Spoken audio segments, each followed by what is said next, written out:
And we are live. Welcome back to Takes by Fans. We got a great show for you today. As always, we are live every single day at noon Eastern. If you want to watch live, head over to twitch.tv/takesbyfans. If you want to watch but not live, head over to our YouTube channel, Takes by Fans. We post all of our shows and clips of the show there on a daily basis.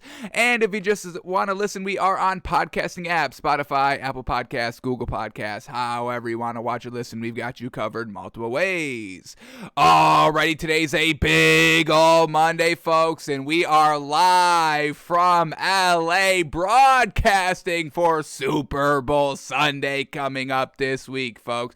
I know the set looks the exact same, but folks, we are in LA, folks, broadcasting for this entire week. Everybody from ESPN, everybody from Fox, they fly to LA, the Super Bowl site for the week of the Super Bowl, and we're a sports talk, so we had to go with where the big dogs go, and we are broadcasting live all this week from LA, folks, so buckle up. We got Super Bowl coming up. Finally, the Pro Bowl is done and over with. And man, oh man, how, we always get, the classical, there's no defense in the Pro Bowl, but at least it's still usually an entertaining game and there's still a little tackling. And then in the fourth quarter, everybody buttons up. We got none of that. We had two-hand touch football yesterday, folks, throughout the entire game. So we'll briefly touch on the Pro Bowl. There's maybe one or two things to really kind of talk about. So we'll touch upon that. We'll recheck the line. I kind of want to, there's one kind of stat I just want to kind of take a look at, see how that went, and see if we're still feeling good for the Bengals +4. We'll kind of check in every single day. What's the line? How are we still feeling? Maybe looking at, a very, very in-depth stat to kind of see how we should be betting this week coming up, because, all the sportsbook apps are going to be offering big props and stuff like that. Maybe some free plays, some free bets, a lot of promos during this week, so buckle up and be prepared for that. And we'll try to give y'all the best information to cash in if and when that time does come. So some stories to go over. We got two new hires in the NFL, one good, one bad. And that's how it usually goes. When people are hiring the same coach on the same day, one's a good decision and one's a bad decision. And we have another one of those today to talk about. So that's what we've got today on the show, but let's start with the NBA first, break down what happened yesterday in the NBA, and then we will shift gears to the NFL. So here we go. Let's see what we've got on tap for the NBA, and before we break down any of the games from yesterday, we did have an official trade already, and we got the trade deadline coming up this Thursday, folks, so buckle up. This is the time to make a move. You saw what you were able to do half the season. You know what you kind of need to compete for the ring and all that, and teams are going to go and be aggressive, hopefully, to go and get those pieces needed to truly complete their roster to make a run for that championship.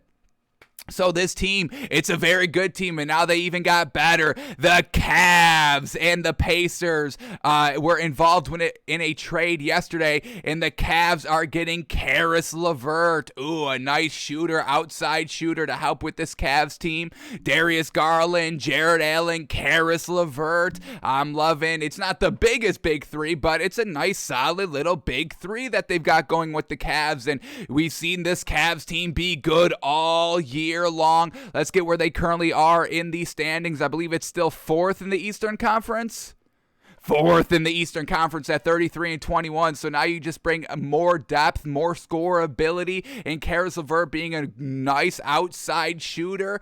I mean, this could really, it's still going to be hard for this Cavs team to challenge, the Heat, the Bucks in a 7-game series. And if they do get to the finals, it's going to be real tough to try to beat the Suns or the Warriors or the Jazz in a 7-game series as well. But, first round, second round, this Cavs team really can win all of those games. And we will, once the officially the NFL season's over and we go a little bit more in depth into our NBA talk and all that, before the All-Star break or when that All-Star break happens, we will walk through the playoff scenarios and crown a winner at that kind of, midway point of the season. So we will walk through that, but I can definitely see this Cavs team getting to the Eastern Conference Finals, maybe even potentially playing spoiler in the Eastern Conference Finals. They definitely have the capability of potentially doing so. And now getting a little bit deeper out here, getting Karis LeVert, and they really didn't even have to give up anything. They gave up Ricky Rubio and then a 2022 lottery protected first round pick and 2 second-round picks. So, all right, draft picks are trash anyway. In the NFL, draft picks are usually trash if they're not in the top 10. And then in the NBA, if you're not the number one pick, who really cares? So, draft picks are trash. I will always trade draft picks for proven talent right now, and that's exactly what the Cavs did. So we love this trade. We endorse this trade, absolutely.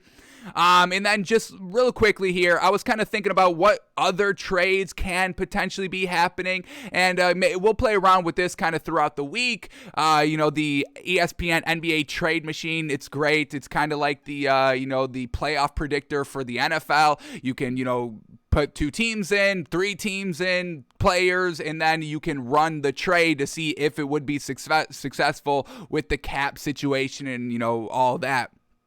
So just real quickly here, we know the Lakers, and this is just a big name team here that definitely needs something else. They're not going to be able to win a finals with the current lineup that they have. So what's a team that the Lakers potentially could be trading with? I would say the Kings. They've got some pieces here. We've seen, Buddy Hield always, coming off the bench, not being in the starting lineup. So it seems like the Kings may be, up for trading Buddy Hield, and we knew Buddy Hield was a name for the Lakers in kind of the off season heading into this season. Buddy Hield's name was kind of floating around there, never got done.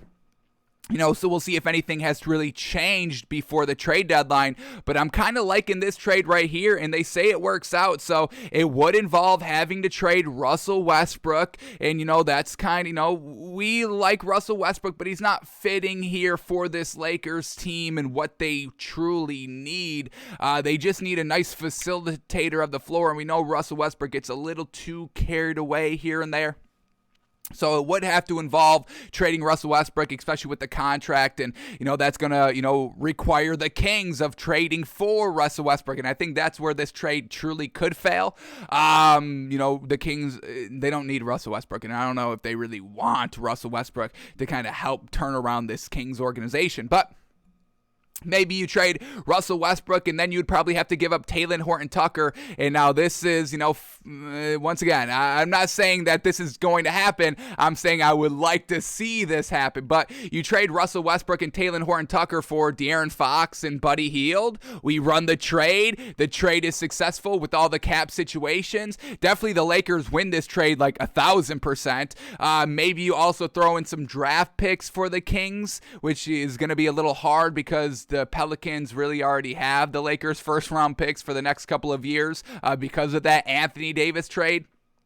So it can work. This trade can work. It's just, will it work? Do these teams want to make this trade? And do the Kings want to, acquire Russell Westbrook and Talen Horton-Tucker?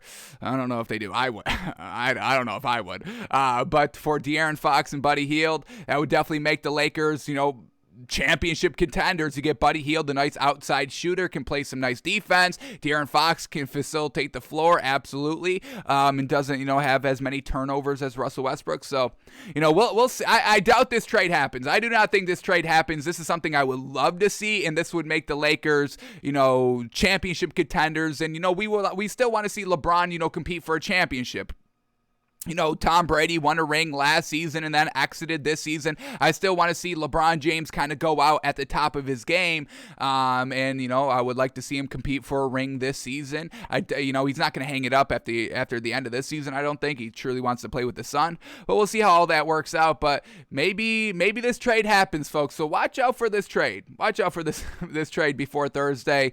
Lakers and the Kings engaging in a trade. Lakers get De'Aaron Fox and Buddy Hield. Kings get Westbrook and Talen Horton-Tucker, and maybe some second-round picks. that the Lakers still have.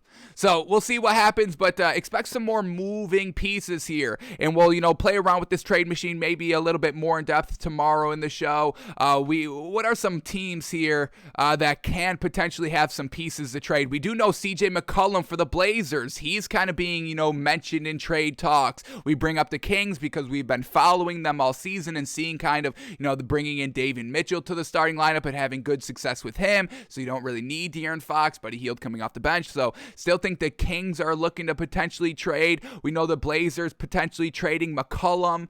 What else do we get here? Who else would be kind of willing to trade? It doesn't seem like Washington is going to be trading Bradley Beal. Blazers could also be trading Damian Lillard here.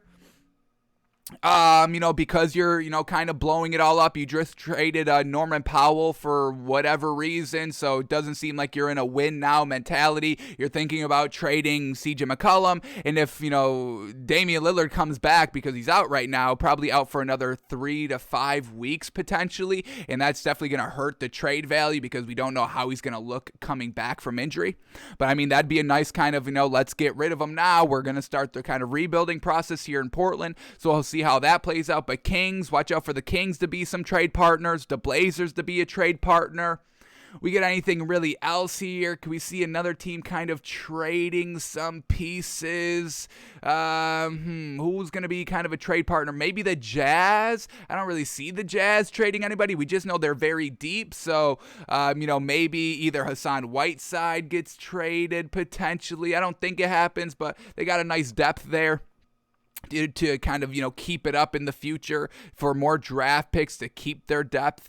And they're not they already are kind of made to win now. So just keeping that kind of, good status, elite status for years to come, bolstering up their draft picks. We'll see how that works out. But yeah, just truly watch out for Portland and the Kings to be some trade partners, and we'll see if anybody else surprises us throughout this week. All right, so just a couple of a couple minutes on the trade deadline, yeah? All right, so now that we've got that out of the way, let's quickly break down what we just saw yesterday in the NBA. Some teams letting us down big time here, folks. But the first game up here, 76ers at the Bulls, and we told you we liked the Bulls on the show, but that was before we knew Zach LaVine was not going to be playing. So Zach LaVine a no-go, Kobe White also a no-go here. So we saw the spread, and it was kind of crazy. The spread only went from Bulls +2 to Bulls +4 at the closing, with Zach LaVine and Kobe White both being out, and then they end up losing by 11 points. So not good there for the Bulls. Definitely need everybody at full strength there, absolutely. But for the 76ers last night, Joel Embiid got it done, 40 points, 10 rebounds, magnificent. Tobias Harris, 23 points, 5 assists, 8 rebounds, great production. Seth Curry, 12 points on 33% shooting, it's all right. And then Tyrese Maxey, 16 points, 6 assists, led the team in assisting, gotta love it, shot 66% efficient. Love what we get by Tyrese Maxey still, absolutely love it. Some solid production off the bench, Georges Niang, 9 points, 4 assists, 3 rebounds, and Furkan Korkmaz, 9 points. Shout out to Andre Drummond for 8 rebounds coming off the bench. Gotta love that. So some solid bench play here by the 76ers. We'll see. I don't really see them kind of doing anything at the trade deadline. They could definitely, bolster their bench a little bit more out here.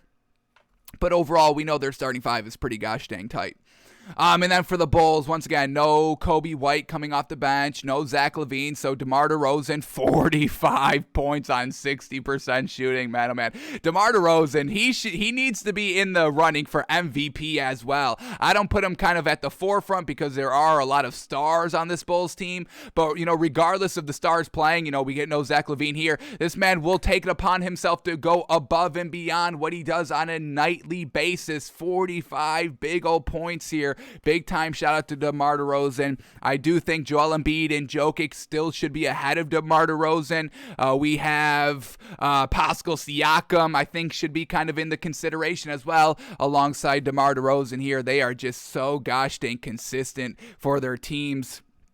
Put them anywhere, everybody in, everybody out. Those two players, DeMar DeRozan and Pascal Siakam, will always give you solid, great production for you to have a chance to win the game, regardless of the situation and scenario. So, shout out to DeMar DeRozan, 45 big old points. Man, oh man, the man almost had a 45-point triple-double, folks. 45 points, 7 assists, 9 rebounds. We get Vucevic down low, solid 23.7 rebounds. We get Ayo back at the 1, 8.7 assists. Okay, just a little light work out there. And then Javonte Green, the other kind of third leading scorer out here, 17 points. But Bulls without Zach LaVine and Kobe White missing all their depth. So just cannot hang on to the 76ers last night, and they lose 119-98. All right, then we get the Pistons at the Timberwolves, and the Timberwolves take care of business, no problem. They win 118-105. The big three was officially back last night for the Timberwolves, so we absolutely love it. Karl Anthony Towns, 24 points, 12 rebounds. Anthony Edwards, only 17 points, 5 assists. So we've been seeing him a little bit light in his overall scoring production here in the last 3-4 games. Hopefully we get that back up, but they're still winning, so we're not kind of focusing in on it too much and knocking on it too much. Just a little bit of an observation that we've had. And then we get D'Angelo Russell, 22 points, 8 assists, first game back. Yeah, sir. Absolutely love that. Love that big time. Shout out to Patrick Beverley with another solid 10.6 rebounds. And then the bench, folks, Malik Beasley, 20 points, 9 rebounds in 21 minutes. And Jaden McDaniels, 13 points, 4 rebounds coming off the bench. Absolutely what we need here. The depth here. We know the big three is always great, always consistent. Just 1-2 role players on a nightly basis helps this Timberwolves team win consistently here, and that's exactly what we got last night. And then for the Pistons, still waiting for their win with Jeremy Grant. So maybe the Pistons will be a trade partner for Jeremy Grant as well. He's been back, their last 4 games, and they've lost all 4 of those games. So he's not helping in the winning here. We know he's a great talent. Jeremy Grant's name has kind of been floating around in trade talks early on in the season. Not so much as of late, but we'll see how, the Pistons proceed this week with trades and all that.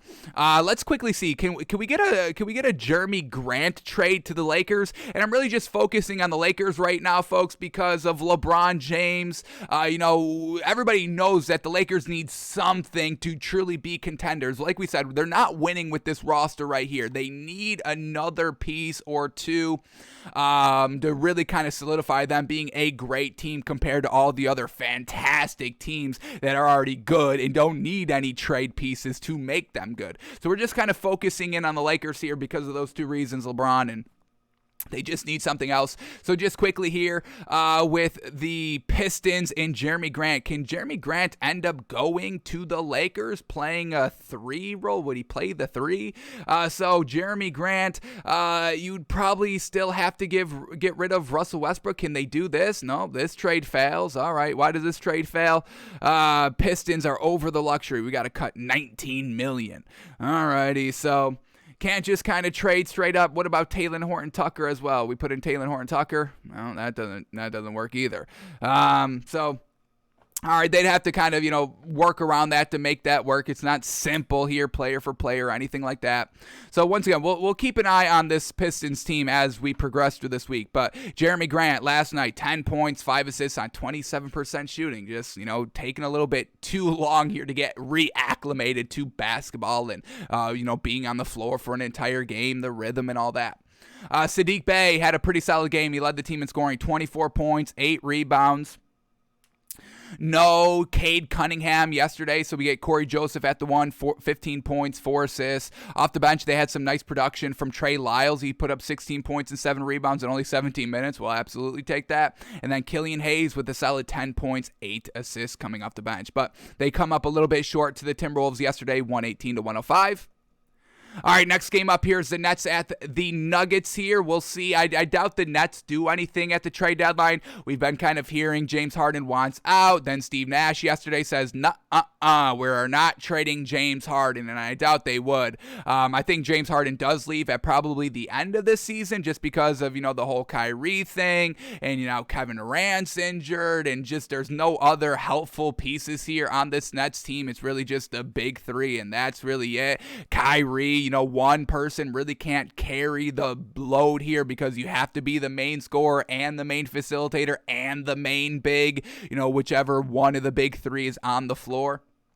And it just doesn't work. And we saw that last night. They lose by 20, 124 to 104 to the Nuggets last night. Let's start here with the Nuggets quickly. Jokic, 27 points, 10 assists, 12 rebounds. What wonderful performance. Aaron Gordon, 17 points, 7 assists, 9 rebounds. We want to see him in 20 plus, but 17 points, we'll give him that. We get Will Barton with a nice 21 points, 4 assists, 6 rebounds. The whole starting lineup had a really nice night. Monte Morris, 12 points, 8 assists. Jeff Green, 12 points, 5 rebounds. And then coming off the bench, Brynne Forbes, our man, folks. Don't sleep on Brynne Forbes. This man is a great role player. A nice kind of 3 threat coming off the bench. Some solid production games. Always, in the threat of putting up 10-plus points every single night. And that's exactly what you want to see from your bench pieces. Brynne Forbes, 11 points, 3 assists, 3 rebounds. We'll take it. And then Zeke Naji coming off the bench as well, 10 points. So fantastic work there by the Nuggets. And then for the Nets, it was just Kyrie Irving out there by his lonesome. He had 27 points. He had 11 assists, led the team in both of those categories. Patty Mills, 14 points, letting us down. We need Patty Mills to truly step it up, especially when there's only one of the big 3 out there. So 14 points, 2 steals, 2 assists, 4 rebounds. That would be good if it was Kyrie Irving and James Harden. But when it's just Kyrie Irving or James Harden, Patty Mills must be lethal and aggressive, and we didn't get that last night. Blake Griffin had a kind of a surprising good first half. He ended up putting up 19 points and 4 rebounds. Most of that production coming in the first half, kind of fell off at the back end. And then off the bench, we can shout out Cam Thomas with a nice 20 points. But that's really it. Just nothing good on this Nets team besides the big 3. Kevin Durant's out. Kyrie can only play road games. And James Harden, as of late, has been out. So Nuggets get the win, 124 to 104. I don't know what the Nets can do at the trade deadline. I don't think they do anything. But we'll keep an eye on them as this week progresses. All right, then in the next game, we get the Pacers at the Cavs. Cavs take care of business. No Darius Garland, and they still get it done. Classic Pacers. That's why they trade Caris LeVert. They should also be trading Sabonis. And where does Sabonis go? Can we fit Sabonis in on a team? He'd probably play the 4 or the 5 on a team here. The Heat, they're good at the 4 and the 5. The Bulls are good at the 4 and the 5. The Bucks are good at the 4 and the 5. The Cavs are good at the 4 and the 5. The 76ers, they're good at the 4 and the 5. The Raptors, they're fine. Siakam can play the 4 and the 5 simultaneously. The Nets with Sabonis, put Sabonis at the 5, take me out of my misery of having to watch, Blake Griffin out here on the floor. So I think I would kind of support that. Sabonis to the Nets. I don't think the Nets would be able to afford Sabonis, but if they can find a way to make it work, I think I like it. Sabonis to the Celtics would definitely be interesting, giving kind of Robert Williams coming down to the bench. He's great. He's a really solid role player. Don't know if I love him as a starter. Al Horford, we see him in the starting lineup at the 4. How long can that keep up? So if the Celtics can get Sabonis, folks, I think I would love that. Let me see if I can quickly plug this into the trade machine here. I think I love that. Sabonis to the Celtics. Let's see if we can quickly make that work, folks. We get Sabonis of the Pacers. Here we go. Sabonis. Let me trade Sabonis here. Domantas Sabonis, and then you trade Al Horford. Is that enough to get him? Is that enough? You just trade up? No, can't just straight up trade Sabonis for Horford. All right, we got to cut $2 million from the Pacers' incoming value. All righty, so got to cut $2 million. So Al Horford just a little bit too expensive out here. So what do we give him? We give him Dennis Schroeder. Can we give him Dennis Schroeder? We may be able to give him Dennis Schroeder, a nice point guard here. You just got rid of Caris LeVert, need another kind of guard. And then I don't want to trade Robert Williams, but we trade Bol Bol. We could trade Bol Bol. The Celtics never use him, and we know this is a good player. Maybe give him Bol Bol and Dennis Schroeder. Can this trade work? No, this trade doesn't work. Now we have to cut $9 million from the Celtics. Damn dang no. So we need a big piece. I don't know who we can trade here. The money may be too difficult to make this trade work. Maybe they'd have to give up Robert Williams. Will they have to give up Robert Williams? No, but even that's not enough. Man, oh man, Robert Williams only making $3 million this year. Pathetic. It's a good deal. He's definitely worth $3 million in today's NBA league. I would give you all that.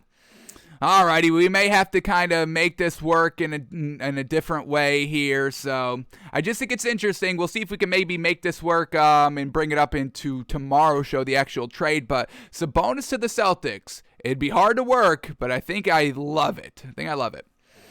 So nothing great by this Pacers team. Or, hey, do we do anything? Yeah, let's talk about this Pacers team. All right, so Cavs at the Pacers. Cavs take care of business. They win 98-85. For the Cavs last night, Jared Allen, 15 points, 17 rebounds. Classic Jared Allen game. We get Brandon Goodwin at the one, filling in for Darius Garland. No points, 2 assists in 16 minutes. Definitely not Darius Garland-esque, but we get C.D. Osman stepping up. He led the team in scoring, coming off the bench, 22 points, 5 assists, 4 rebounds. Kevin Love, always consistent off the bench, 19 points, 7 rebounds. Rajon Rondo getting into the mix, 15 points, 12 assists. Okay, this Cavs team is truly bringing it together, folks, and I'm all here for it. Evan Mobley letting us down a little bit, only 9 points, 4 rebounds last night, but it ended with the win here, folks, so we are not going to knock them too hard. And then for the Pacers last night, Sabonis, 9 points, 11 rebounds, womp womp. Justin Holiday, 10 points, 2 rebounds, womp womp. Torrey Craig, 5 points, 7 rebounds on 28% shooting, womp womp. Chris Duarte in the starting lineup now because no Karis LeVert, and he put up 22 points, led the team in scoring. That's really it, but we know this Pacers team, they've got no interest in winning. If you just traded Karis LeVert out, I mean, that's basically your second best player that you have besides Sabonis. Maybe he's even better than Sabonis. You know, y'all can make the argument. But either way you slice it, Cavs get the win 98-85, and watch out for Sabonis at the trade deadline, folks. All right, next game up here, Celtics at the Magic, and the Magic letting us down big time, not competitive. I was close of taking, plus 8 points with them. We thought they could be competitive against a Celtics caliber team, and they just absolutely floundered offensively, defensively, got blown out 116-83 here. So, you know, we've been talking about potentially betting on the Magic for the last week and a half, 2 weeks here, never coming to fruition, and now that is gone. That is no longer a thought in our head. The Magic bettability at the current moment is now standing firm at 0%, and it's truly unfortunate here. Celtics get the win 116-83. Let's start here with the Celtics. Franz Wagner, who we've always been able to rely on, letting us down 8 points, 7 rebounds, shooting 30%. He took the most shots, 13, and let us down. Come on. We get Cole Anthony, 9 points, 4 assists. This man's been letting us down really all season long. He had a first good 2 weeks. He made us buy into him, and now he's not good now. Middle part of the season, heading into the back end of the season when everything truly matters and teams are showing us what they actually are, if they are championship contenders or pretenders. And this Magic team, every single game is showing us why they are pretenders. And I'm a little disgusted. I'm a little disappointed. I'm a little disgusted. We were trying to energize and kind of fuel this Magic team, and they just put egg on our face. How unfortunate. So Cole Anthony letting us down. Franz Wagner letting us down. Jalen Suggs led the team in scoring with 17 points. Wendell Carter with 14 points. And those were the only 2 players last night in double-digit scoring. You're not going to win a game like this. We see that. And then Mo Bamba at the 5, 8 points, 10 rebounds. He shot 22% as well. So nobody could score last night. Moritz Wagner, even he was struggling, shooting 25% coming off the bench. They finally gave him 16 minutes, and this is how he repays them, by shooting 25% for only 6 points. Come on. So everything is just falling apart for this Magic team. Man, oh man. And then for the Celtics, getting it done last night, Jason Tatum, 15 points, 7 assists, 9 rebounds. We get Jaylen Brown, 26 points, 3 steals, 3 rebounds, 3 assists, 5 rebounds, We get Marcus Smart, and as soon as we've been building him up, he kind of lets us down a little bit. He had 3 points and 2 assists. That's it. He had 8 rebounds. Okay, we don't need to do the rebounding. We got Al Horford. We got Robert Williams for that. We need the assisting. We need a little bit of scoring here. So Marcus Smart, a little bit of a flounder game. You know, we're going to start kind of utilizing a kind of 3 strikes rule. Once the NFL season truly kind of wraps up, we're going to be starting like a Google slide where we can just track everything down, and we'll be tracking players and teams, seeing if their bettability is high. We want to really see consistency. That's the key to betting. Are teams consistent? I'm not betting on an up and down consistent team, 50-50, anything like that, because then it's just 50-50. That's classic betting. Hey, you got two options here. They cover the spread, they don't cover the spread. How are you going to bet it? 50-50. We need better than 50-50. The Hornets are truly 50-50. That's why their bettability is 0%. So once we have a little bit more time to truly break down the NBA and talk about the NBA, we'll keep track of players and teams. We want to see three great performances, so we'll kind of indicate that with three kind of check marks. Three X's, three bad performances in a row. That's when we start dropping their bettability. So we'll kind of utilize that. We don't want to kind of get a little too bogged down by just one performance. Once again, the consistency. Teams have bad games, players have bad games. That's fine, but when we're seeing 2-3 in a row, that's when we have cause for concern. So we only got kind of one bad game here by Marcus Smart. 3 points, 8 rebounds. That was only a bright spot, the 8 rebounds, but the 2 assists. Got to do better than that. Robert Williams at the 5, 10 points, 6 rebounds, and then Al Horford, 13 points, 11 rebounds. Off the bench, we get Dennis Schroeder with a solid 22 points. We will absolutely take that. And also shout out Grant Williams with a nice 12 points. So overall scoring was coming from a lot of places last night, and that's exactly what we want to see from the Celtics team, not just Jason Tatum and Jaylen Brown getting it done. So well done for the Celtics taking advantage of a very, very bad Magic team, winning 116-83. All right, next game up here, we get the Hawks and the Mavericks, and the Hawks letting us down. We thought, they were turning the corner. They were able to kind of beat and be competitive against the best teams in the league, and I didn't think the Mavericks were the best team in the league here, but the Magic beat the Hawks. So once again, we're not going to kind of, go overboard that this Hawks team is bad because they lost against the Mavericks, but this is kind of their strike one. We don't want to see strike two right in a row. Gosh, if you show us 3 strikes in a row, you're going to be out, okay? I know this is basketball, but 3 strikes, you're going to be out with us as well. So the Hawks lose 94-103. Man, oh man. And Luka was playing with like 5 fouls the entire game. Man, oh man. And they still were able to win. No Porzingis, still able to win here. So Luka Doncic last night, 18 points, 11 assists, 10 rebounds, triple-double for the kid, and also being a plus 10 on the floor with 5 fouls basically the entire game. It was like, I want to say it was like end second quarter where he picked up his 5th. And then he went the entire game without picking up another foul. And, once again, that's classic kind of, refs swallowing the whistle when a player's got 5, not wanting him to follow out, all of that. But we won't dive too much into that.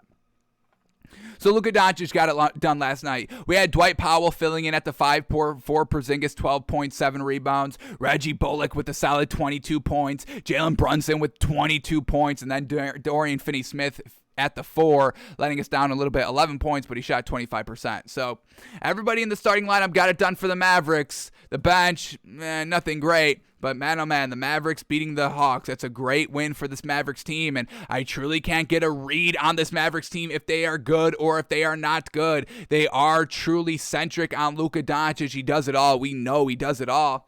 But as long as they got Luka Doncic, really Porzingis doesn't really move the needle in much of the win-loss department. He's on the floor, they can still win. He's off the floor, they can still win. So this Mavericks team, currently the 5th seed in the Western Conference, 6-4 in their last 10. They're trending upwards right now, so I guess we have to be believers in the Mavericks. I just want to put this on the record that I still have reservations on the Mavericks. We'll kind of buy into them as long as they're winning and beating good caliber teams, so there still is bettability against the Mavericks. They do rise to the occasion when they have to face good teams. I just don't know, in a 7-game series, will they be able to be competitive? A one-off game here and there, they are able to be competitive. I don't know if I love their team overall, but they're finding ways to win games, and we can definitely not knock that. So Mavericks get the win last night, and then for the Hawks letting us down, this should have been a winnable game. I think we endorsed the Hawks +2 last night. Or we just used it as a gauge game. But the Hawks last night, Trae Young, 17 points, 11 assists. We get John Collins, 22 points, 18 rebounds. Clint Capella, 8 points, 9 rebounds. And DeAndre Hunter, 14 points. But there wasn't that kind of big score, the main leader here. We usually get Trae Young being that kind of number 1 scorer, but he shot 0 of 6 from the 3 and 31% last night on 19 shots. So Hawks, They are a little bit lackluster in their overall scoring department if Trae Young is not the main scorer. So Hawks letting us down, but, still in decent graces here. Don't want to see 2 losses in a row. But Mavericks get the win, 103-94. Final 2 games here. Next one up, we get the Pelicans at the Rockets. Pelicans, no problem winning this game, 120-107. I believe we took this game on the show, minus 6-7 points. And they cover that easy peasy, winning by 13.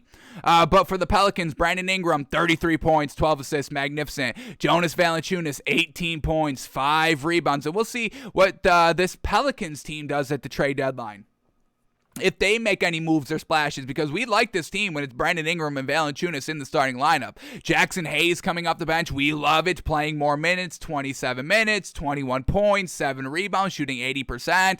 Yes. We want Jackson Hayes to have an increased role here with this Pelicans team, and we've been seeing that over the last couple of games. So this Pelicans team bettability is truly rising, folks. I would kind of endorse betting this Pelicans team, getting points, swallowing points, as long as they're kind of facing, middle of the road down. And I think there are some instances against the Celtics, against the Hawks team potentially, that this team could cover the spread in those games as well. So Pelicans, folks, watch out for this team. This is a good team. And once they get Zion back, they will go to playoff contenders. Absolutely.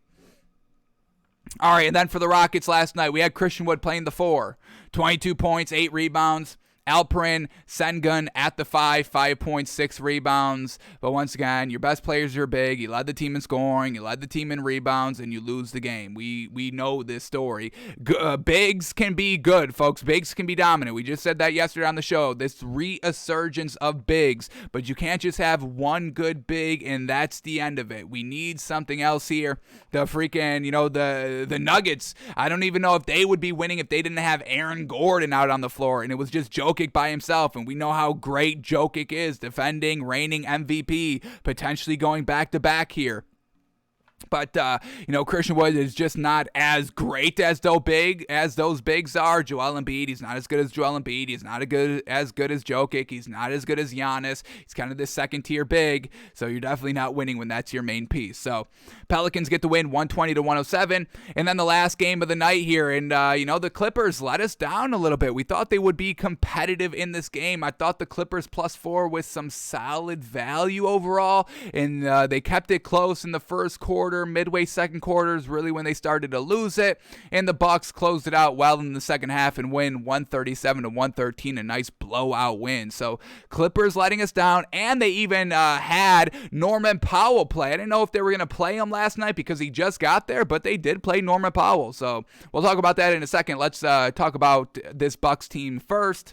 We get Giannis, 28 points, 10 rebounds, well done. Chris Middleton, 17 points, 5 assists, 6 rebounds. Bobby mother-loving Portis at the 5. Man. Big time. We got a big-time respect Bobby Portis. Coming through big-time clutch in the playoffs last season, and now that Brook Lopez has been out, him being in the starting lineup, he's so good, folks. He's so good. Big. He can stretch the floor, hitting the 3. The man shot 4 or 5 from the 3 last night, folks. Bobby Portis, 24 points, 11 rebounds, folks. 3rd leading scorer, 1st leading rebounder. I mean, come on. This deserves tons of respect. We had no Grayson Allen last night, so Pat Connaughton filling in at the 2, 18 points, 5 rebounds, and this was like, first month of the season Grayson Allen numbers. 6 of 9 from the 3, 18 points. What we loved from Grayson Allen. He's kind of fallen off a little bit here in the back end, middle part of the season. Drew Holiday, always consistent, 27 points, 13 assists, 5 rebounds. So everybody in the starting lineup truly got it done. And then off the bench, Greg Monroe, 9 points, 4 rebounds. Dante DiVincenzo, 9 points, 3 rebounds. We will definitely take that all day. So the Bucks, they had like back-to-back. I think 2 days ago, they put up 136 points. Yesterday, they put up 137. The offense is rolling. And then for the Clippers, letting us down. They're usually competitive. We called this team, adolescent pups. They're in the adolescent dog stage. But after this loss, they kind of look like pups again, and unfortunate. So these dogs of the Clippers really aren't growing. But we'll take this game with a grain of salt, folks. We'll see how Norman Powell kind of, finds his footing in the offense. He bring 2 new players in. Robert Covington also played last night, newly acquired. Norman Powell, newly acquired. And they both played hefty minutes and had some really good production while they were out there on the floor. Norman Powell coming off the bench, 28 points, 4 assists. The man shot 4 of 8 from 3, took 16 shots, 23 minutes off the bench, and was only a -3 in a big blowout loss. Everybody in the starting lineup: Reggie Jackson, -26, Amir Coffey, -30, Zubac, -18, Marcus Morris, -29, Nicholas Batum, -18, and all those players played 29 or less minutes. Norman Powell in 24 minutes, 28 points, and a -3 on the floor. We saw Norman Powell hitting threes, hitting big clutch shots when they were down big bad against the Bucks, but then they never really used them in the third quarter. Just kept Amir Coffey out there, and Amir Coffey, absolute garbage performance last night, shooting 36% on 11 shots, not getting it done. But Norman Powell can truly make this team fantastic. He had a great night. Same thing with Robert Covington. The man played 23 minutes and was only a -2 on the floor. So, getting that good offensive production, the defense, all that. We'll see how they continue to utilize these players in the lineups and all that, rotations coming off the bench. But Robert Covington off the bench, 13 points, 4 rebounds. And then for the starters, just nothing good. Reggie Jackson, 10 points, 5 assists on 25% shooting. Amir Coffey, 10 points, 2 rebounds on 36% shooting. Zubac at the 5, 10 points, 5 rebounds. Marcus Morris was hitting some nice threes to kind of keep the game relatively in check, but end of the night with 20 points, 8 rebounds, 4 assists. He shot decent, 5 of 8 from the 3 and 46% from the field. But overall, this Clippers team not competitive in this game. Really disappointing. So the Bucks win 137-113. Alrighty, that is all the NBA from last night. Now let's see what we've got on deck for tonight. What do we got? 5 games on. Alrighty, folks, let's try to find the value. See if we can make a little bit of money tonight in the NBA. So here we go. First matchup up, we get the Heat at the Wizards. Heat -6, Wizards +6. There is no bettability with this Wizards team, folks. We know they're bad, so loving the Heat -6. Let's see everybody in and out here. Markieff Morris is out. Jimmy Butler is a game-time decision. Max Strus is a game-time decision. Tyler Hero is a game-time decision. So some of the kennel may not be playing tonight, where with the Wizards, we get Bradley Beal and Daniel Gafford both out. So it's just Kyle Kuzma by his lonesome. Wizards don't have that great big. He should be dominant. Heat can take care of business on the road. Heat -6, folks. We are going to take that. Absolutely. Alrighty. That's great value. Only swallowing 6 there. Yes, sir. Love that. All right, next game up here, we get the Raptors at the Hornets. All right, Raptors -1.5, Hornets +1.5. What? Are you crazy? Oh, there must be major outs here for the Raptors. If everybody's going to go for this Raptors team and I only have to swallow 1.5, that's the best value of the night. This Hornets team is not legit, folks. They are not legit at all. They are so up and down. It's crazy that they would be plus only 1.5 here. That's crazy. But here we go for the Raptors. Everybody's good to go. This cannot make sense. What? How is this spread like this? Everybody's good to go for the Raptors, and Jalen McDaniels is the only one out for the Hornets. Raptors -1.5. That is extremely fantastic value. This is disrespectful value, and I'm gonna say, folks, this is the best value maybe in the last 2 weeks, folks. This value is insane. It's insane, folks. It's so insane that I think there's got to be something that I'm missing. What is going on with this game that it's only like this? How? This started at Raptors -2.5 and it's been going down. Y'all have been actively betting the Hornets. Why are y'all doing that? Do y'all not listen to the show, folks? Oh my God. Well, we'll take advantage, folks. We'll take advantage of y'all's poor money management betting on the Hornets. Man, oh man. I cannot believe this. That's fantastic value. Lock this in the moment you can, folks. Raptors minus 1.5. That is extremely great value. Let me quickly take a look at NBA Fantasy Labs. Has anything happened here? Max Strus is probable. Fantastic. For our Heat pick, Tyler Hero is doubtful.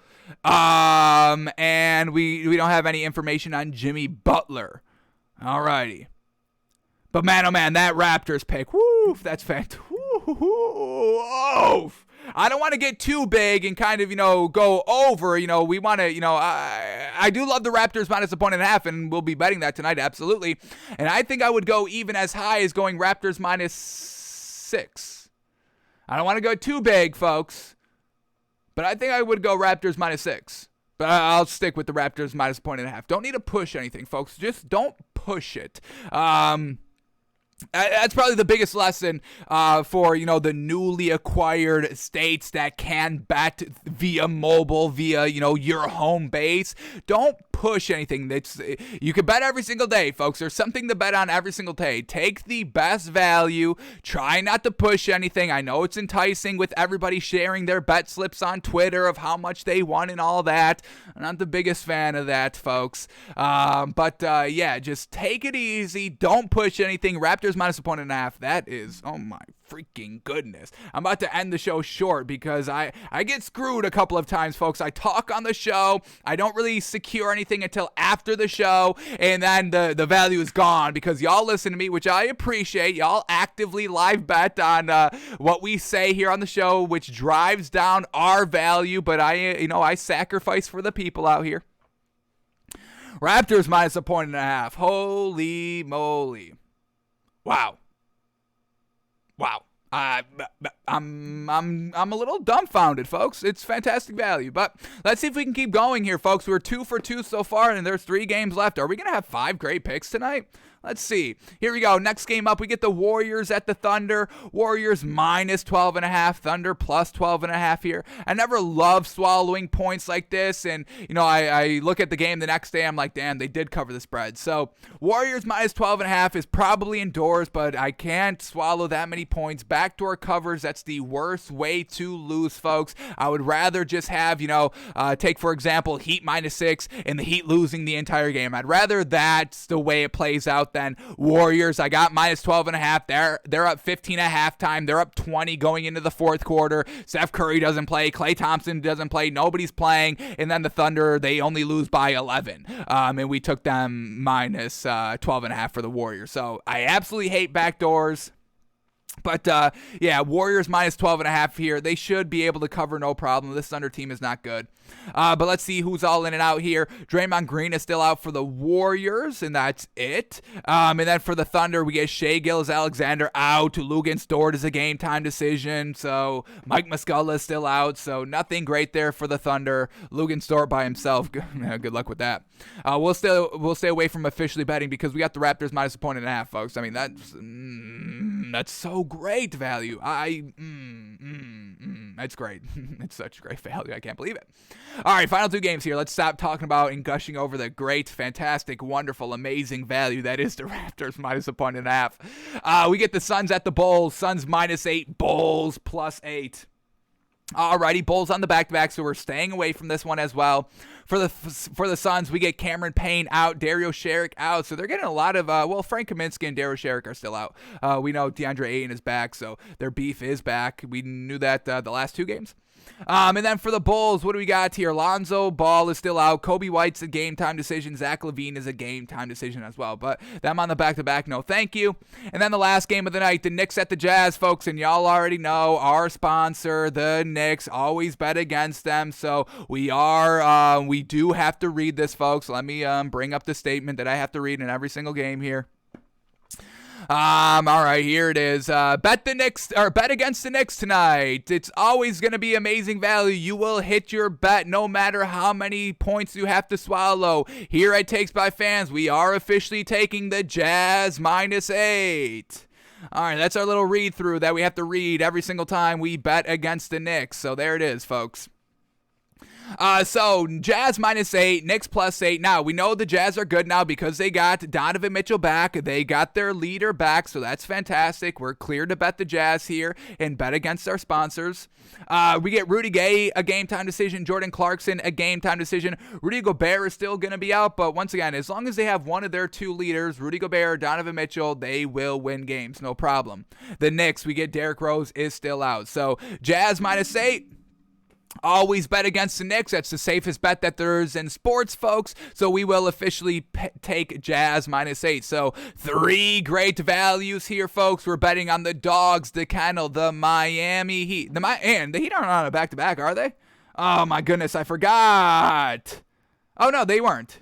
Yeah, okay. Yeah, I thought I was tripping for a second. Yeah. All right, Heat -6.5 or -6. Fantastic. Betting on the Dogs, folks. Gotta love it. Jazz is going down. Why are y'all betting on the Knicks? The hell are y'all doing? The Jazz is now -7.5. Good value. Thank y'all. Why are y'all betting on the Knicks? Stop betting on the Knicks. It doesn't matter how many points you get, folks. They blow games. They had 49 points in the first quarter of their last game and still lost the game. They're trash against the Lakers. They're trash. Jazz -7.5, folks. The Knicks are our sponsors for a reason. They lose games. Y'all should not be betting them. Interesting. But we'll take the value. We'll take the better value. I've got no problem. So, Heat -6, betting on the Dog, betting on the Kennel. Now it's back up to Jazz -8. There you go, folks. There it is. Y'all came to your senses. Fantastic. So, Heat -6, Raptors -1.5, and the Jazz against the Knicks. Jazz -8. Alrighty, that is all the NBA we had to go over for today. So now let's shift gears to the NFL where we got to talk coachings, folks. 2 new head coaches in the league, and there are some other stories to touch upon, and then we'll talk through the Pro Bowl for like a minute. And then I think we can squeeze in watching Mack Jones today, so we'll do that as well. Watching Mack Jones's skills, competition, performance, because it's a little sus. It's a little suspect, folks. All right, so here we go. Let's start talking the NFL. Here we go. First story up. The Dolphins have found their guy, and I absolutely love this hire. I love it, folks. I would say this is probably the second best hire of the coaching cycle. Bringing in Doug Peterson was fantastic. Brian Daboll, a close second, but this one right here, folks, I think it may be a little bit better than maybe Brian Daboll. I think so. So here we go. The Miami Dolphins are going to be hiring 49ers offensive coordinator Mike McDaniel to be their next head coach, and I'm glad they didn't go with Kellen Moore. I was never impressed with Kellen Moore. That Cowboys offense has not been as good as they should have been the last 2 seasons, folks. It was good. Their offense was always good. The defense was great this season. But that offense, so lackluster with Dak Prescott and Amari Cooper and CeeDee Lamb and Ced Wilson, and then the dual running backs of Ezekiel Elliott and Tony Pollard, and then having Dalton Schultz as their tight end. That team was crawling with talent all over the field, and we saw that offense just flounder time and time again and be so inconsistent here. And Kellen Moore, I was never impressed with them as an offensive coordinator, as a play caller, anything like that. I don't think he has the chops to be a head coach either. I don't really see the great leadership by him. But that's just my feelings on him. I know a lot of people did like him a little bit. I didn't love him. I never was like that.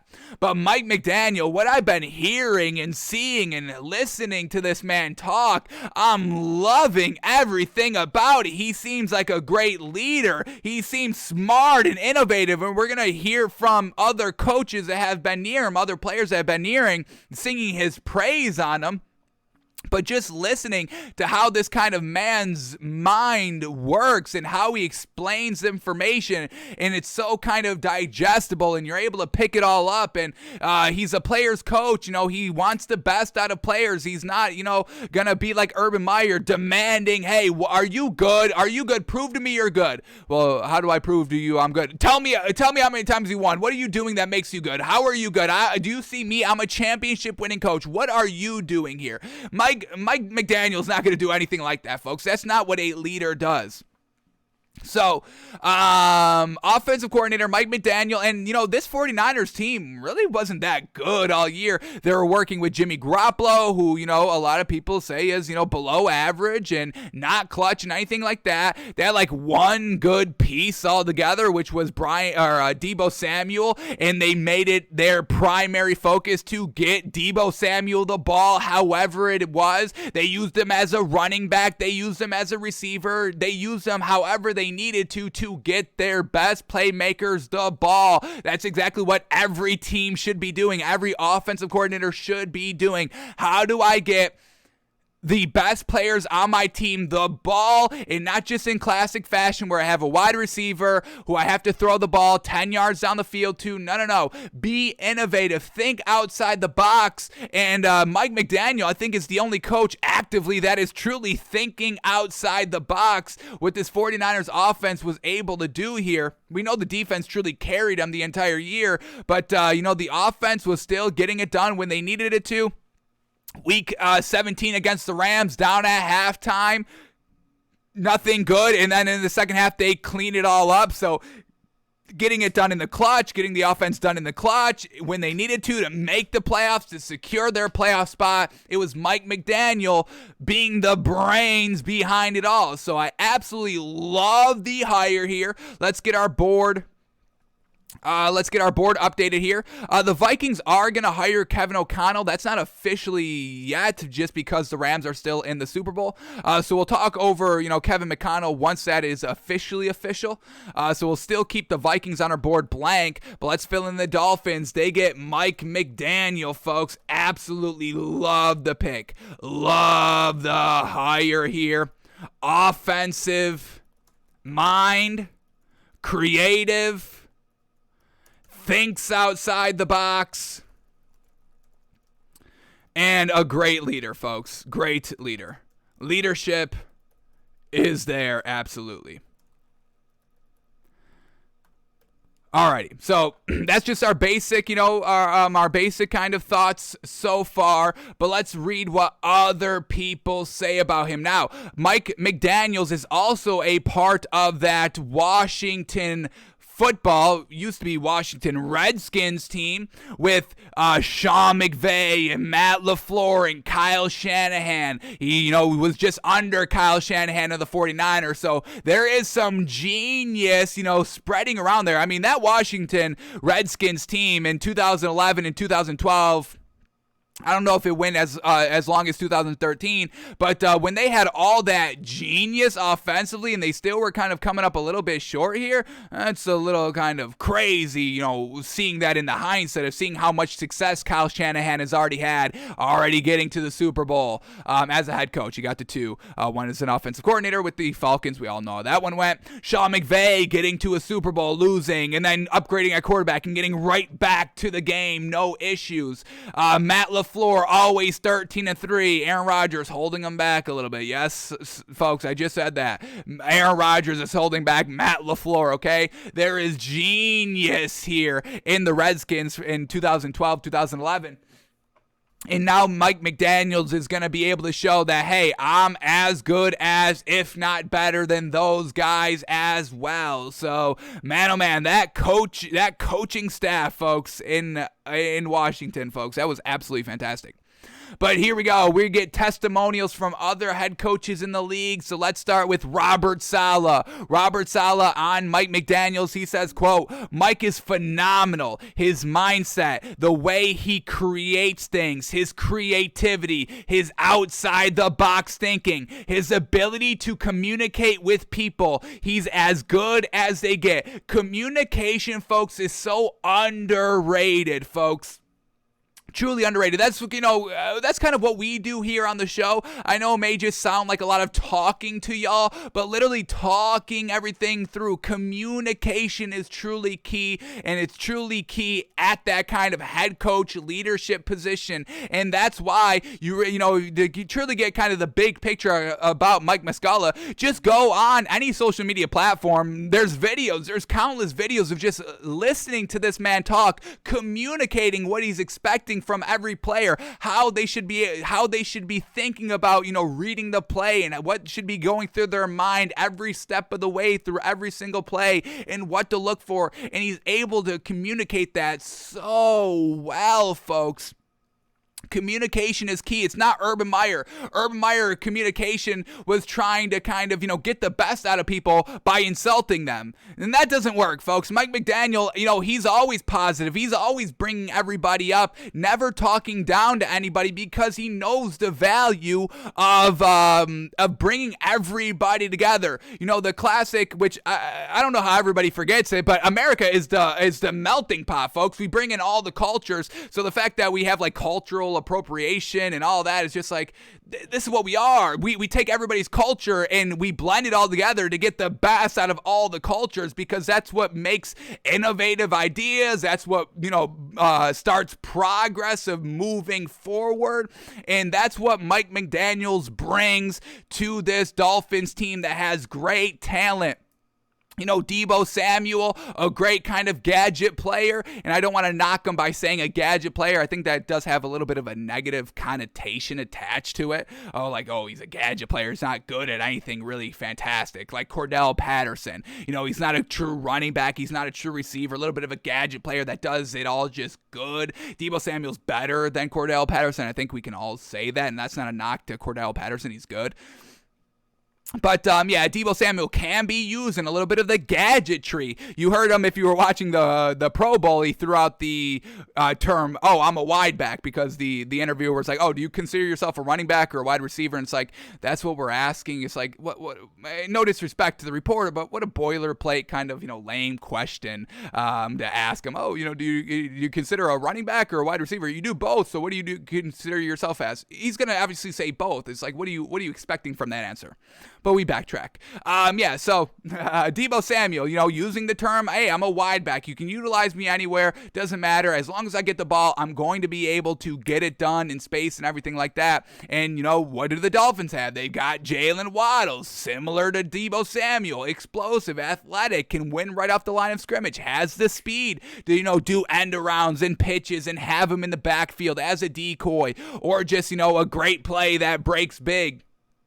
So having Mike McDaniels with this kind of young Dolphins, great talent all around him. Mike McDaniel will be supporting Tua. And once again, now that we have this more information on Brian Flores and what's been going on, I do want to kind of retract some of the things that, were my knocks on Brian Flores. My knock on Brian Flores when he was actively coaching the Dolphins was that he was never giving the full support to Tua. Now we know that him and Stephen Ross never really saw eye to eye. We weren't really sure if the not supporting Tua was coming from the top down, how much Brian Flores truly wanted to put, his neck on the line to kind of go against the boss and all that. So I don't really know how Brian Flores truly felt about Tua. It does seem like the organization does want Tua to be kind of the main guy, but then we also get Stephen Ross saying, hey, I'm paying you to tank, so, we really can't take anything at face value with the Dolphins, so I really have no idea how we should be gauging everybody's ideas about what personnel is good and what's not. And that's why I am a little concerned about Mike McDaniels here of, what's going to be going on with Stephen Ross and if he's going to still keep paying coaches to lose games and all that. But with Brian Flores, we never got him truly kind of endorsing to 100%. Did Brian Flores want Deshaun Watson, or did Stephen Ross want Tom Brady? We've got that story to go on here. But there is one thing for certain here, that Mike McDaniels is going to uplift and support to 100%. So we'll see how all that goes and how that works out. And hopefully Stephen Ross is not, doing the same things of being like, hey, I'll pay you, we don't want to, I don't want you to say anything about Tua. I want you to lose games. Here you go. Here's some extra money for that. So we'll see. The one thing that's going to hold this Dolphins team back, it's going to be at the ownership, because everything else is good. Tua, we believe in him. We've got players, nice pieces offensively. Definitely need to upgrade some pieces, absolutely. But we have a nice kind of, we've got a tight end and Gesicki, who we believe in. We've got Jalen Waddle, who we believe in. Devontae Parker, if he can stay healthy, is fantastic. Let's upgrade at running back a little bit, maybe one more receiver, and I think the offense will be able to be sustainable for the year. Whereas the defense, that was already good. That's been good for 2 years. So as long as they get the defensive coordinator right, this Dolphins team really should be solid next season.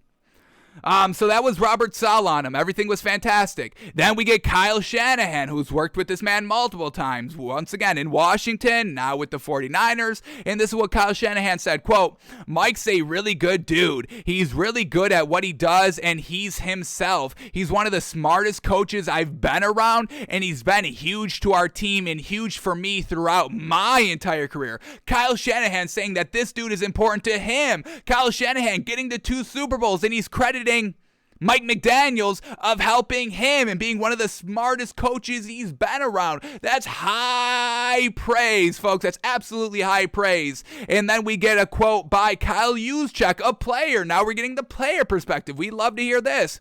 Kyle Juszczyk says, quote, "Absolutely best in the game. Nobody gets more out of his players than McDaniel. Most creative run scheme out there. So deserving of this promotion." So he's a genius in run scheming.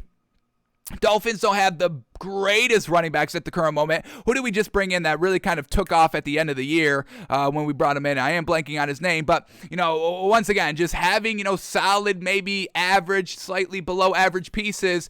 Mike McDaniel able to get the best out of everybody. Nobody gets more out of his players than McDaniel. This is everything that we want in a coach: leadership, creativity, building everybody up, positivity, communication, and everybody is singing the highest praise of this man. Coaches, players, everybody. This is a home run hit right here, and potentially the next genius coach. We had Sean McVay. He was kind of, billed as a genius mind, a genius head coach. Kyle Shanahan billed as that as well.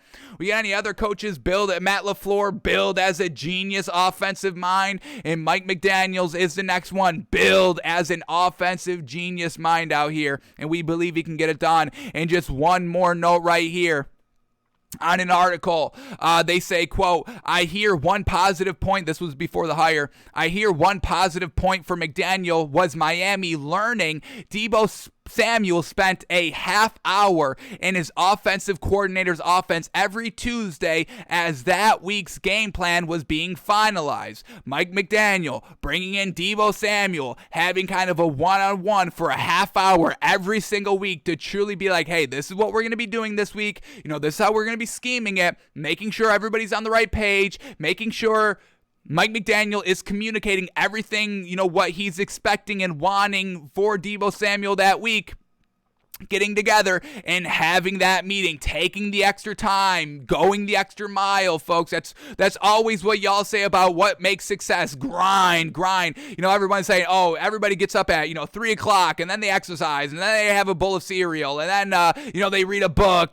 They've done all that in the first 3 hours of when they've been awake because they want it more. They're putting in the time. They're putting in the effort. That's what they're doing right here. An extra half hour, just one-on-one. Hey, this is what we're expecting. This is how we're going to beat them. And, you're good with this. You need extra time. You need extra, walkthrough. What do you need? So we can all be there at 100% on game day. And then continuing on in the kind of article right here, in a recommendation to Miami,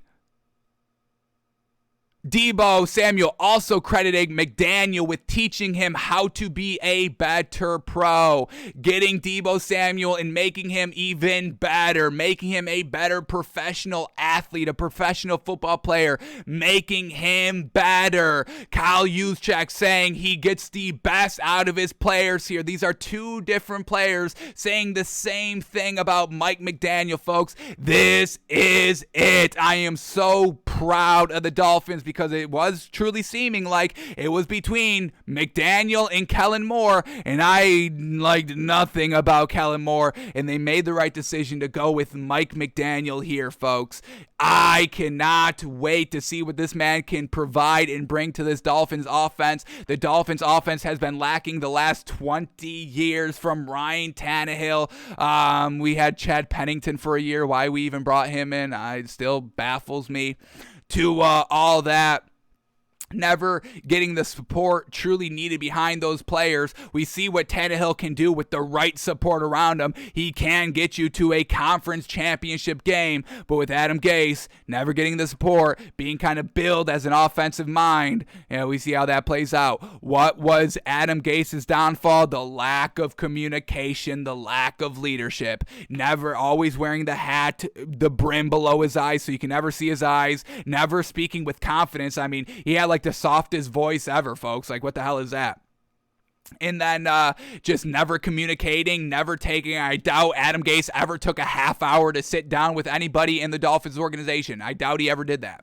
So Mike McDaniels, we cannot say enough. We cannot say enough great things about what he's bringing to this Dolphins team. And I would honestly say, folks, that this is probably the second best hire. I think Doug Peterson is number one, Mike McDaniels 2, Brian Daboll number 3, folks. Absolute home run hitter. There's a lot to celebrate here for Dolphins fans and all that. I know it's hard to celebrate at the current moment because our owner could be a giant garbage human being, and that, details are still coming out, but as far as the people on the field, the front office, those are, whatever they'll do, whatever they want to do, folks. It's unfortunate. But for what's on the field here, the Dolphins, folks, watch out for them next season. Alrighty, so we had Mike McDaniels get hired as a coach, folks, but that was not the only team that found their new head coach. Now, this deal isn't 100% done at the current moment as we talk about this. Let me see. So far it's still moving towards. I don't think pen has hit paper, still kind of figuring out the deals. But the Houston Texans just got their next head coach, folks, and I don't think we're as gushed. We're not going to be gushing over this one like we were just gushing over the Dolphins with Mike McDaniels. The Texans have hired Lovie Smith as their head coach. Lovie Smith. That's who they choose. Lovie Smith, folks. Defensive guy. When Davis Mills was just hitting his stride at the end of the season. When Will Cauley was literally doing everything perfect this entire year. You do Lovie Smith. Lovie Smith, folks. You know where he was last year? You know where Lovie Smith was last year, folks? Lovie Smith was the defensive coordinator for the Texans. The defensive coordinator. What was the worst thing about the Texans for last year? Their defense. So you hired the guy that couldn't even make the defense good. The offense was the best thing about the team. Davis Mills was the best thing about the team. And you went the defensive side. The 27th ranked defense of the league. Giving up 452 points in total. The average was 390. This was 6th worst given up, folks. They also gave up 6,500 yards. 6,500 yards, folks, given up. That was like 3rd worst in the league last season. And that's who you hire as your head coach. The guy that couldn't get it done defensively. Interesting. You got rid of Will Cauley after 1 year for Lovie Smith. Interesting. So, don't really know what they're doing here. And, Lovie Smith, he's been around the block for a long time, folks. He's always defensive mind. Got his first NFL job in 1996 with the Tampa Bay Bucks. Stayed there for about 4 years, the linebackers coach. Then he went to the Rams from 2001 to 2003 as a defensive coordinator.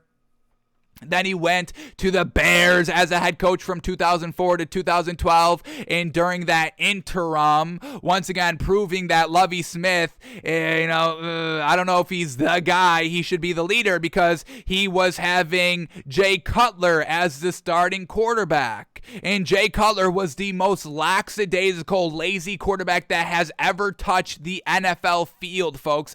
Absolutely. The worst, laziest quarterback. Lovie Smith was just letting him do it. Letting Jay Cutler not really care about the game, not put in the full effort needed to win games and win meaningful games, to get into the playoffs, anything like that. We get this guy. We get Lovie Smith.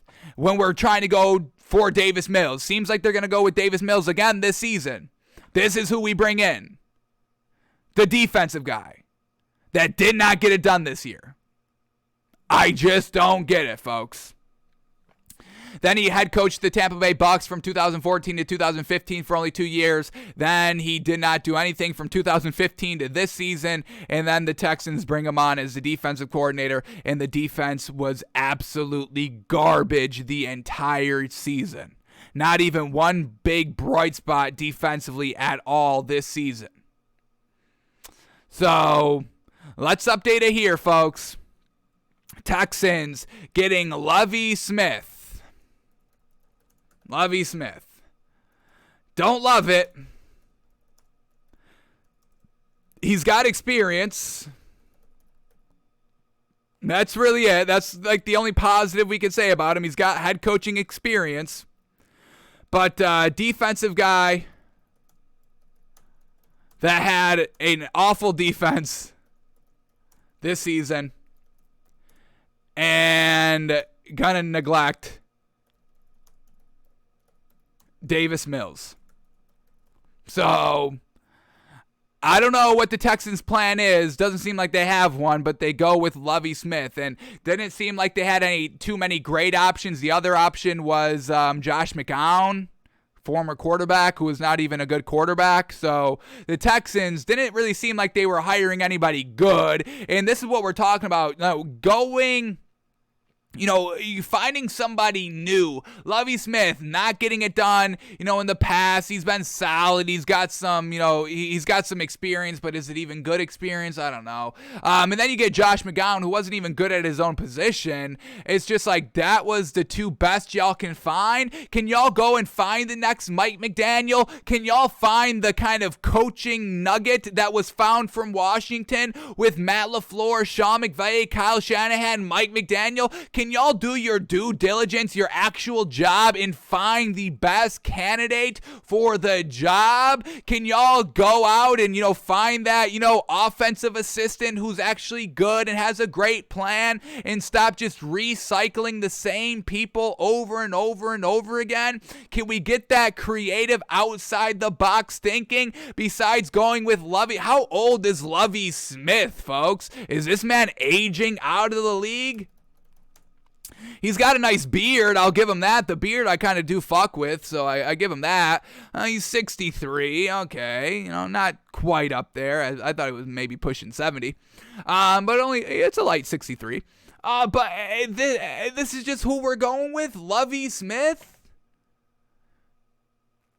Man, I don't know, man. I don't think he's he's old school thinking. We're trying to, head into the new era thinking. The Matt LaFleurs, the Kyle Shanahan, the Sean McVays, the Mike McDaniels even potentially.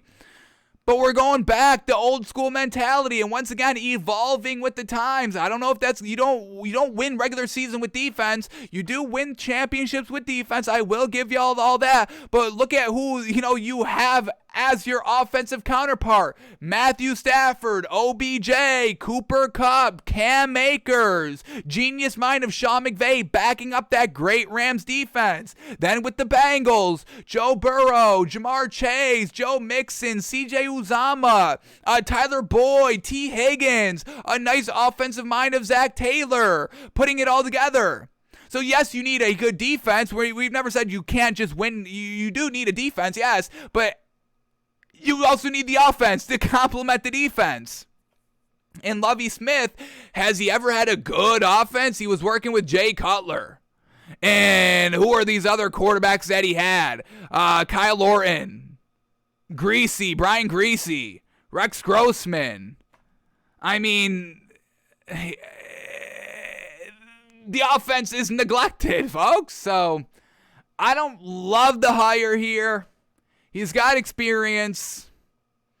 That's really it. He got to the Super Bowl once, lost it. Big gap between his playoff appearances. I mean, we go from 2011 where he lost the conference finals. That's fantastic. Went there with Jay Cutler. Once again, lackadaisical quarterback that he was able to make good because of the defense. So from 2010 to 2018, they had no playoff appearances. That's a big gap. He's got a lot of gaps there. So I don't know, man. We'll see if it works out. I don't know what the Texans' plan is moving forward, but man, oh man, I thought they built a decent foundation this season. Man, oh man, but Lovie Smith. You go to Lovie Smith. What's the upgrade from Will Culley to Lovie Smith? Is there an upgrade there? I can't see a clear upgrade. So I just don't. I guess I just don't understand the Texans' first point of moving off of Will Culley. I guess that's why this decision is so lackluster. Like, you moved off of David Culley for Lovie Smith. That doesn't make any sense. Like, that's not going from, David Culley to Doug Peterson to Brian Dable to Mike McDaniels to an offensive guy to support the offensive league that we are now all living in. You go with Lovie Smith. So we'll see how this works out. But yeah, it didn't seem like the Texans, nobody wanted the Texans job. You didn't have Doug Peterson, Mike McDaniels, Brian Dable kind of, having second interviews or even interviews at all with the Texans. They were really kind of keen in on keeping it in-house with Lovie Smith or Josh McCown. And, yeah, so that's where we are, folks. Texans hire Lovie Smith. I don't know. I don't love it. Alrighty, folks. So those are the two coaching news. Now, we know Vikings are going to go with Kevin O'Donnell, the offensive coordinator for the Rams. That's not going to be finalized until after the Super Bowl. And that is just the Saints, the final team that is needing a new head coach for this year. We'll see who the Saints end up hiring. Who did we just hear the last time was getting an interview? What was the name? Was it the Doug Peterson? He got a look for the Saints, but we know he didn't chose them. All right. So, all right. One more team left to go. We'll see who the Saints hire. And speaking of the Saints, man, Vegas, folks, maybe Josh McDaniels is going to be kind of, rescinding a second head coaching offer from this Vegas Raiders team because, man, the city of sin, it will always get you. Because we get this. Alvin Kamara was arrested in Las Vegas shortly after Sunday's Pro Bowl on battery charges, a battery charge. According to the Las Vegas Metropolitan Police Department, police say the alleged battery took place on Saturday, and Kamara was taken into custody Sunday evening without incident. Now, this is the official statement from the police department. On February 2nd, 2022, so that is that Saturday, at approximately 5:50 p.m., Las Vegas Metro Police Department patrol officers were dispatched to a local hospital where a person was reporting a battery. The victim reported being battered at a nightclub located in the 3500 block of South Las Vegas Boulevard. The investigation by Las Vegas Metro Police Department detectives determined the victim was battered by the suspect, later identified as Alvin Kamara. He was located and taken into custody without incident on February 6th, yesterday. Kamara was transported to the Clark County Detention Center, where he was booked for battery resulting in substantial bodily harm. Substantial bodily harm. This investigation is ongoing, and anyone with any information about this incident is urged to contact the Las Vegas Metro Police Department CCAC patrol detectives by phone at 702-828-3204. To remain anonymous, contact Crime Stoppers by phone 702-385-58555 or on the internet at crimestoppersofnv.com. So that's where we got Alvin Kamara, a little bit of a battery, and once again, Vegas, it went at a nightclub, and we don't know if it was, Alvin Kamara being the aggressor or this other person, the victim, being the aggressor, but, we know how things go sometimes, people wanting to kind of, be noticed by, attacking and harassing celebrities, thinking it's funny, out with your friends. Oh, that's Alvin Kamara. Wouldn't it be funny if I called him trash and, got into his face? Wouldn't that be funny? For social media, whatever it is. So we don't know the full details yet. We just know that, Alvin Kamara did probably batter this man. Alvin Kamara went in without incident, so, he wasn't arresting. Like, what are you talking about? No, that wasn't me. No, what are you, crazy? So we'll see how all this plays out, and we'll see if any photos come out of the man and how battered he was. Was it truly battered? Is this man being a little bit of a over dramatic Ollie? I don't know. But we'll see how this plays out. But once again, Vegas, folks, nobody could stay out of trouble there, whether it's their fault or just, the certain circumstances surrounding the city. There's gambling. It's the city of sin. What happens in Vegas stays in Vegas. That all happens for a reason. Those sayings are for a reason. But we had the NFL actively putting a stadium there, actively moving a team there, and we see the players not being able to truly handle themselves 100%. Once again, 100% their fault or 100% not their fault. The circumstances surrounding the city is really nowhere that you kind of want to spend all of your time. It's a tourist destination for a reason, because nobody should be spending more than a week there. You spend more than a week there, something's gonna happen. Something's gonna go wrong, okay?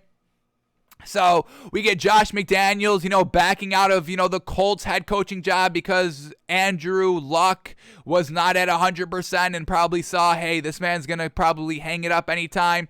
But then he goes to the Raiders, where he's going to have to be the leader, the vocal head, to kind of get everybody buying in, making sure nobody makes any dumb mistakes that we already saw. Tons of dumb mistakes by the Raiders players this season alone, year one. And what do we have? 3 instances already of, murder. Well, I don't know if it's classified as murder, but killing somebody, driving under the influence, showing guns. That's 3 incidents right there, folks. That's 1 year in Vegas. 1 year in Vegas? 2 years in Vegas? This is 2nd year in Vegas?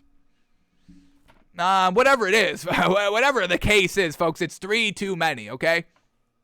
So we'll see how Josh McDaniels handles this. Once again, leadership. This is why leadership is so gosh dang important, folks. Yes, football is, these players' jobs, but they also still have a life outside of it. You don't see these players 24/7. They don't live with you. They spend a couple of hours a day practicing, and then they're free to do, classic adult things, taking care of their family, living, enjoying themselves. It's hard to be that leader, to make sure that these players stay on this straight and narrow.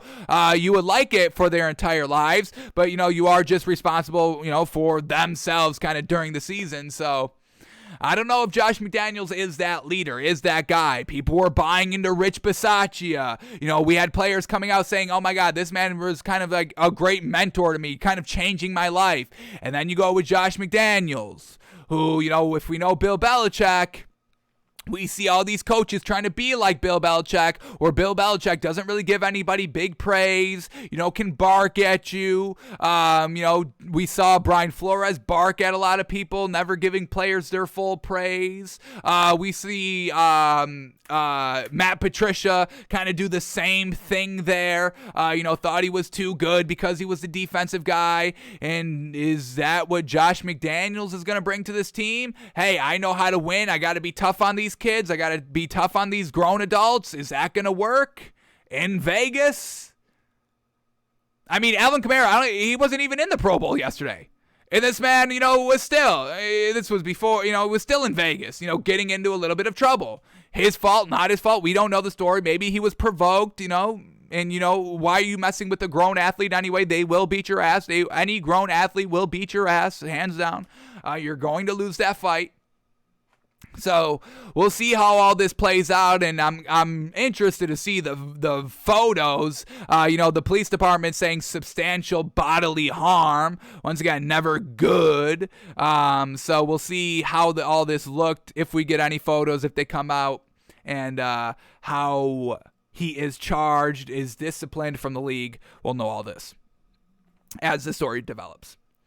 All right, those are all the stories I just wanted to kind of touch upon quickly. Now, I want to kind of check the line here, the spread of the Super Bowl. Once again, we saw it go down half a point. We saw it start at Bengals plus 4.5. We've seen it go down half a point, and now the half a point is back, folks. We get the Bengals back at plus 4.5 here, folks. And so far, we are still leaning towards the Bengals plus 4.5. We will make our official pick on Friday.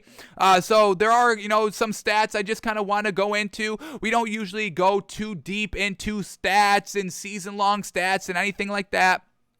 We like to kind of, take, what you've done for us lately, factor all that in of what your team is as a whole, talk it all through and all that. But what I want to check today is, what is the Bengals record versus the NFC, and what is the Rams record versus the AFC? Usually the AFC is a little bit more offensive dominant than the NFC, where the NFC is a little bit more defensive dominant. That's just kind of how the overall just kind of basics are of AFC compared to the NFC. So, we get AFC versus NFC in the Super Bowl, obviously. We know the Bengals defense is good. We're not knocking any of these teams. I just want to see how they fared against the other conference. So, let's take the Rams, the Bengals. Let's see their schedule, how they did against the other conference. And if the Rams were destroying everybody in the AFC, winning by 10 points, because the AFC is overall a little, lackluster to the NFC, or if the Bengals were getting destroyed to the NFC, or the Bengals were great against the NFC, we'll see how all that plays out and see, how we're feeling about the spread given the circumstances of facing the opposite conference. So we've got the schedules up here. Let's start with the Rams. Let's see how the Rams did against the AFC, winning, dominating, blowing them out, getting beat. Let's see. So here we go. Their first AFC opponent was the Indianapolis Colts, and they get the win by 3, 27-24. Then they faced the Texans. They are AFC. They faced the Texans week 2. They win 38-22. Big old blowout there.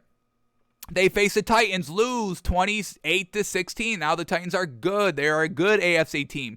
They lose against a good AFC team. The Texans are not a good AFC team. The Colts in the beginning weren't that great of an AFC team, and they only won by 3. All right, so we got 2-1 so far. Then they face the Jaguars, blow them out 37-7. Once again, the Jaguars are not a good AFC team.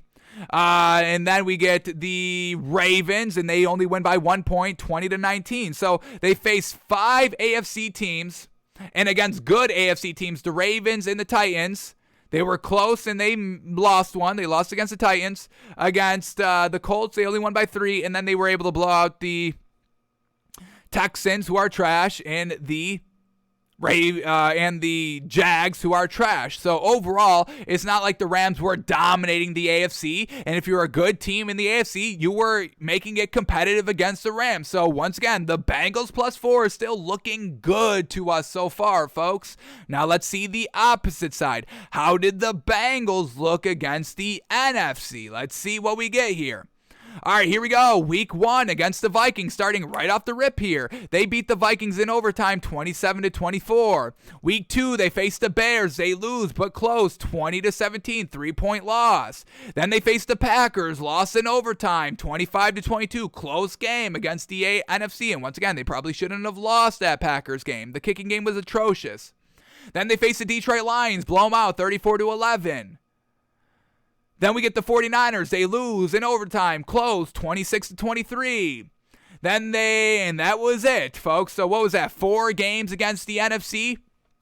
Always competitive. 1 loss, 2 losses, 3 losses, but only by 3 points in each. So Bengals, they can keep it close, folks, against AFC, against NFC, against great teams. The Packers, the 49ers, they can beat the Ravens. They can beat the Chiefs twice. They can take care of business against the Titans in the playoffs.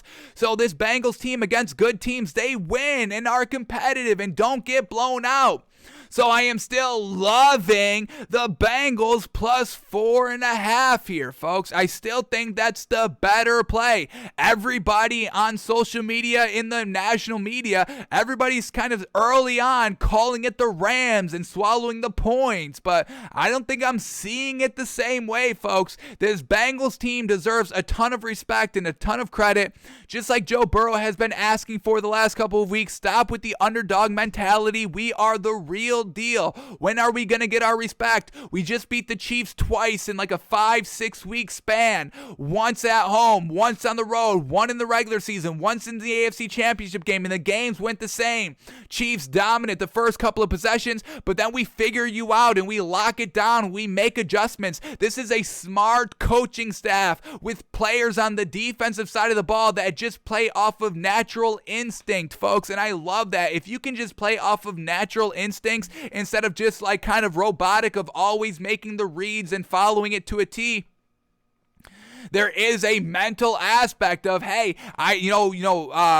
big brain mentality of always kind of playing reverse psychology, one-on-one matchups, receiver thinking, oh, I'm always going to go in, so I'm going to go out this time. And the defender saying, probably, oh, I've seen this look before. They usually always go in. Are they going to go out this time? Just keeping that out and just playing instinctively. This Bengals team, they're smart, folks. This is an all-around smart team, coaches, players, all of that. So Bengals getting plus 4.5 in a Super Bowl game where we literally saw every single playoff game really come down to the wire. There was like 3 exceptions of blowouts. That was really it.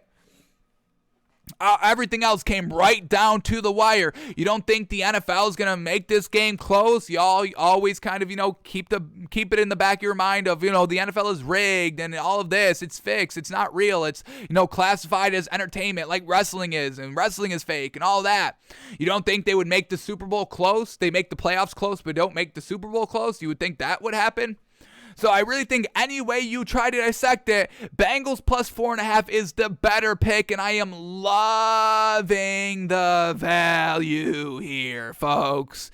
Plus 4.5 for the Bengals. So we're still a couple of days away from officially locking in our picks, but so far I have not seen anything in my mind that makes the Rams minus 4.5 look appealing in any way.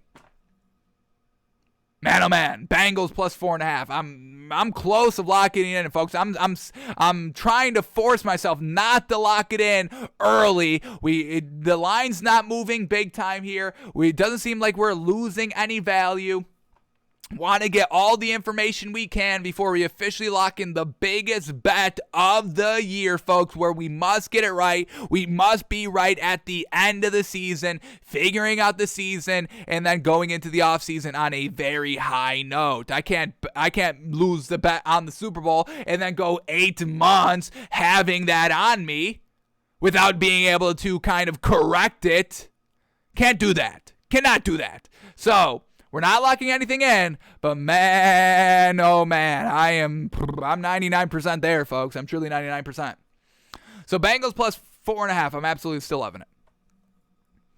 All right, that's all we've got for today, folks. We're not going to get to Mack Jones. Want to watch Mack Jones here because, once again, we were kind of buying him a little bit in the regular season, but then we saw him in the 2 passing skills challenges on Pro Bowl weekend. This was on Thursday, and we saw it. And yikes, the man's accuracy was not there. So how much do we take this into consideration on Mack Jones compared to what he did in actual game time scenarios and games and stuff like that?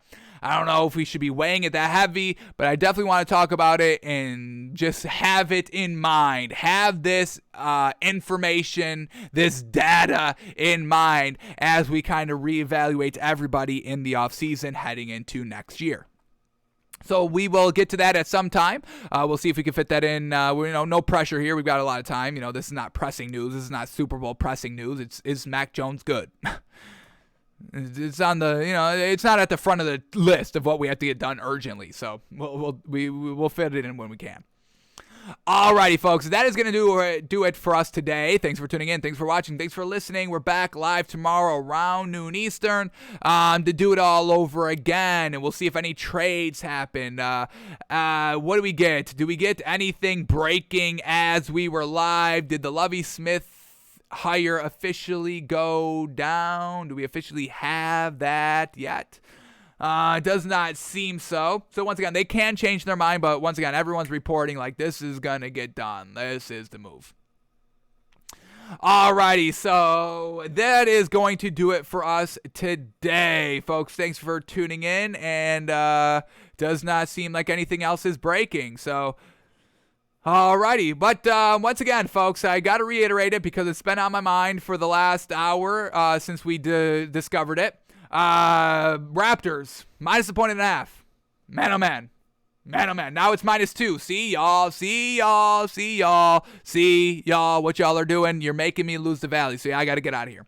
All right, I got to get it at -2 before it keeps climbing to -2.5 to -3. Should be all the way up to -6, but hopefully y'all don't drive it up there before I can lock it in. All righty, folks, we are out of here. Have a great one, and we will see you tomorrow, folks. We are